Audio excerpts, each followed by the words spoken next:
بسم اللہ الرحمن الرحیم۔ السلام علیکم۔ 4 شوال منگل کے دن یہ کلمات ایک بار اس طرح پڑھ لیں، مقدر کا لکھا بھی تبدیل ہو جائے گا، اتنا پیسہ آئے گا کہ رکھنے کی جگہ ختم ہو جائے گی۔ اللہ کے کلام میں بڑی طاقت ہے۔ اللہ تعالیٰ کا کلام ہی ہر حالت کو بدلنے کی طاقت رکھتا ہے۔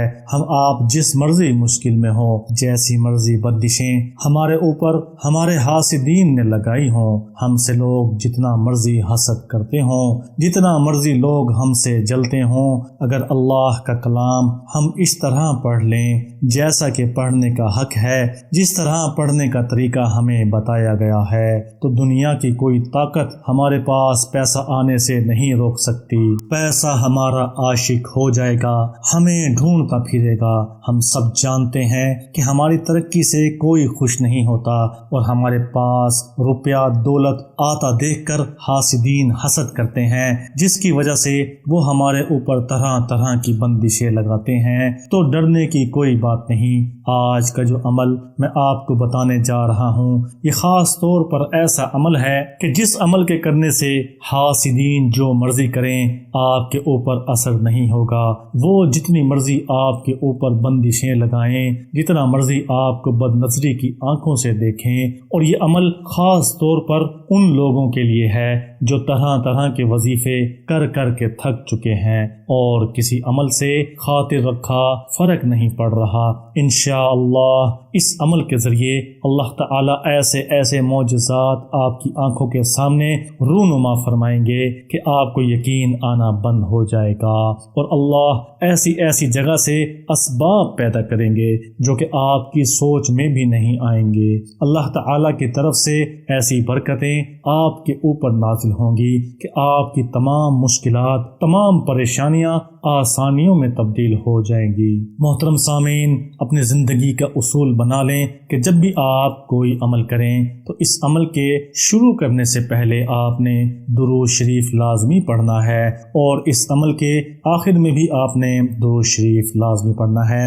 اسی طرح آپ نے اس عمل کے شروع میں 3 بار درود شریف پڑھنا ہے۔ کوشش کریں کہ درود شریف درود ابراہیمی ہو، جو کہ نماز والا درود کہلاتا ہے۔ حدیث میں درود کے بے شمار فضائل و برکات کا ذکر ملتا ہے۔ حضور اکرم صلی اللہ علیہ وسلم نے خود ارشاد فرمایا کہ قیامت کے روز لوگوں میں سے میرے سب سے زیادہ قریب وہ ہوگا جو اس دنیا میں کثرت سے مجھ پر درود بھیجتا ہے، اور اگر صرف درود شریف ہی پڑھ لیا جائے اور چلتے پھرتے صرف درود شریف ہی پڑھا جائے اور درود شریف کی کثرت کی جائے، تو صرف درود شریف پڑھنے سے ہی کتنی فضیلتیں اور کتنی برکات حاصل ہوتی ہیں۔ درود شریف ہی دعاؤں کی قبولیت کا سبب بنتا ہے، اسی لیے ہر عمل کے شروع میں اور آخر میں درود شریف پڑھنے کی تلقین کی جاتی ہے، کیونکہ درود شریف کی قبولیت کا تو انکار ہے ہی نہیں۔ تو جو بھی کلمات اور جو بھی عمل درود شریف کے درمیان پڑھا جائے گا،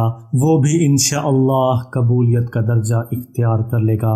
حضرت عبداللہ بن مسعود رضی اللہ تعالی عنہ سے روایت ہے کہ ایک دفعہ میں نماز پڑھ رہا تھا اور حضور نبی کریم صلی اللہ علیہ وسلم، حضرت ابوبکر صدیق اور حضرت عمر کے ساتھ وہاں جلوہ افروز تھے۔ جب میں نماز پڑھ کر بیٹھ گیا تو پہلے میں نے اللہ تعالیٰ کی حمد و ثنا بیان کی، پھر حضور نبی اکرم صلی اللہ علیہ وسلم پر درود شریف پڑھا، پھر اپنے لیے دعا مانگی تو حضور نبی اکرم صلی اللہ علیہ وسلم نے ارشاد فرمایا، مانگ تجھے کیا عطا کیا جائے گا، مانگ تجھے عطا کیا جائے گا۔ یہ کلمات آپ نے 2 مرتبہ ارشاد فرمائے، جس کا مطلب یہ ہے کہ حضرت عبداللہ بن مسعود کو جو مانگا گیا وہ عطا ہو گیا۔ اس عمل کے شروع میں آپ نے 3 بار درود شریف پڑھنا ہے۔ آگے بڑھنے سے پہلے آپ سے گزارش ہے کہ اگر آپ نے ابھی تک میرے چینل کو سبسکرائب نہیں کیا تو میرے چینل کو سبسکرائب کر دیں، ساتھ لگے بٹن کو بھی لازمی دبائیں۔ سبسکرائب کا بٹن ویڈیو کے بالکل نیچے موجود ہوتا ہے، جو لال رنگ کا ہوتا ہے۔ جیسے ہی آپ اس پر کلک کریں گے اس کا رنگ تبدیل ہو جائے گا، اس کا مطلب یہ ہے کہ آپ نے میرے چینل کو سبسکرائب کر دیا ہے۔ درود شریف پڑھنے کے بعد آپ نے یہ کلمات ایک بار پڑھنے ہیں، لا حول ولا قوت الا باللہ العلی العظیم، استغفر اللہ، اور ایک بار ان کلمات کو پڑھنے کے بعد 3 بار دوبارہ درود شریف پڑھنا ہے، بس آپ کا عمل مکمل ہو گیا۔ اس عمل کے مکمل ہونے کے بعد آپ نے اللہ تعالیٰ کے حضور دعا مانگنی ہے اور اللہ تعالیٰ سے اپنے سابقہ گناہوں کی توبہ کرنی ہے، ہمارے تمام صغیرہ کبیرہ گناہوں کی معافی مانگنی ہے، کیونکہ جب آپ پاک صاف ہوں گے، تمام گناہوں سے پاک ہوں گے، تو اللہ تعالیٰ کی خاص نظر کرم، خاص رحمتیں، خاص برکتیں آپ پر نازل ہونا شروع ہو جائیں گی۔ اللہ تعالیٰ سے اپنے لیے آسانیوں کی دعا مانگیں، اپنے لیے بھلائی کی دعائیں مانگیں اور اللہ تعالیٰ کے سامنے نادم ہوں اور آئندہ گناہوں سے بچنے کی دعا مانگیں۔ اللہ تعالیٰ کو اس کے پیارے حبیب صلی اللہ علیہ وسلم کا واسطہ دے کر دنیا کی تمام بھلائیاں مانگ لیں، اپنے لیے رزق مانگ لیں، کیونکہ آپ کے مانگنے میں تو دیر ہو سکتی ہے لیکن اللہ تعالیٰ کی عطا میں کوئی دیر نہیں ہو سکتی۔ کوشش کیا کریں کہ اللہ تعالیٰ سے جب بھی دعا مانگیں تو رو رو کر، گڑ گڑا کر دعا مانگیں، سچے دل سے دعا مانگیں، دل میں مکمل یقین ہو تو دعا مانگیں۔ علماء کرام فرماتے ہیں کہ اگر آپ کو رونا نہیں آ رہا تو کم از کم رونے جیسی شکل ہی بنا لیں۔ اللہ تعالیٰ آپ کو اپنے حبیب کے صدقے ایسی جگہ سے رزق عطا فرمائیں گے کہ شمار مشکل ہو جائے گا۔